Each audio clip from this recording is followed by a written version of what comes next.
Students, आज हम बात करेंगे आइट्स की लिसनिंग के ऊपर।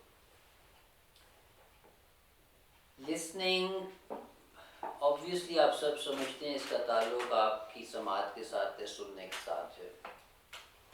और सुनने का मामला ये है, आप लोगों का जो मदर लैंग्वेज, फर्स्ट लैंग्वेज जिसे हम कहते हैं, वो पाकिस्तान में कहीं पे उर्दू है, लेकिन अक्सर कहीं पंजाबी, पश्तो वगैरह होती है। अब क्योंकि आप लोग इंग्लिश प्रोफिशिएंसी टेस्ट और इंटरनेशनल इंग्लिश प्रोफिशिएंसी टेस्ट के लिए प्रिपरेशन करते हैं, और मेरे पास जो स्टूडेंट्स जो है, they train themselves, they mostly train themselves for international IELTS test. सुन लेने का अमल जो है वो उसके हवाले से कुछ बुनियादी बातें सबसे पहले आपको समझना ज़रूरी होती हैं। और वो उन बुनियादी बातों को अगर हम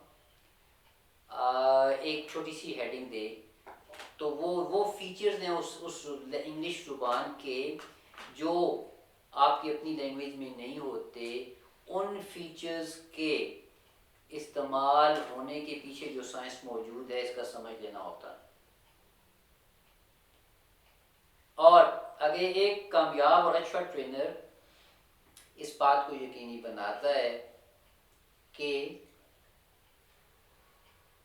हम, क्योंकि यहाँ पे आइल्स की बात कर रहे हैं, तो एक अच्छा आइल्स ट्रेनर, एक अच्छा international language proficiency test trainer जो है, वो इस बात को यकीनी बनाता है कि नेटिव स्पीकर्स की जो लैंग्वेज है उसके अंदर वो फीचर्स जो हैं उनको आपको उस तरह से इंट्रोड्यूस करवाए कि आप उन फीचर्स को ना सिर्फ समझने के काबिल हो जाएं, बल्कि उसकी बाद में इस प्रैक्टिस भी उस तरह से करवाए कि वो आपकी अपनी स्पीच का हिस्सा भी बन जाए।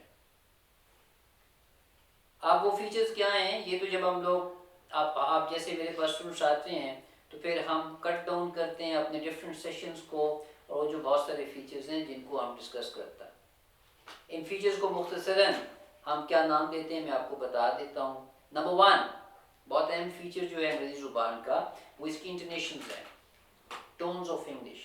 और हर ज़ुबान के अंदर डायरेक्ट अप्रोच के अंदर पढ़ाते हुए अगर आपको नेटिव स्पीकर्स को सुनवाया जाता है और उनको सुनवाते हुए आपको टोन्स की प्रैक्टिस करवाई जाती है, तो ये बड़ा इनकलाबी तौर के ऊपर आपके लिए लैंग्वेज सीखने के इस अमल को तेज़ तरीन कर देता है।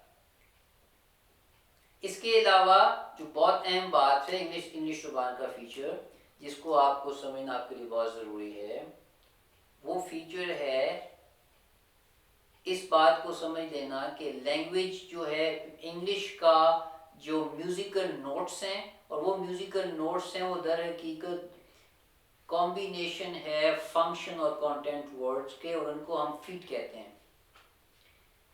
हर दफ़ा एक मैसेज जो आप बोलते हैं वो कॉम्बिनेशन है फंक्शन वर्ड्स और कंटेंट वर्ड्स का। Where you going, what's it, what did you do, so on and so forth. तीसरा इंग्लिश ज़ुबान का बहुत इंपॉर्टेंट फीचर जिसको आपको समझने की ज़रूरत है, वो वर्ड स्ट्रेसेस हैं। वर्ड स्ट्रेसेस, डिसएस्टैब्लिशमेंटेरियनिज्म, इस लफ्ज़ के कितने हिस्से हैं, और जितने हिस्से हैं इस लफ्ज़ के, ये स्टूडेंट्स आपको समझना है कि ये सारे के सारे इसके सिलेबल्स हैं, और इनके स्ट्रेस मुख्तलिफ है मुख्तलिफ सिलेबल्स के ऊपर। तो मुख्तसरन मैंने आपको 3 चीज़ें बता दी।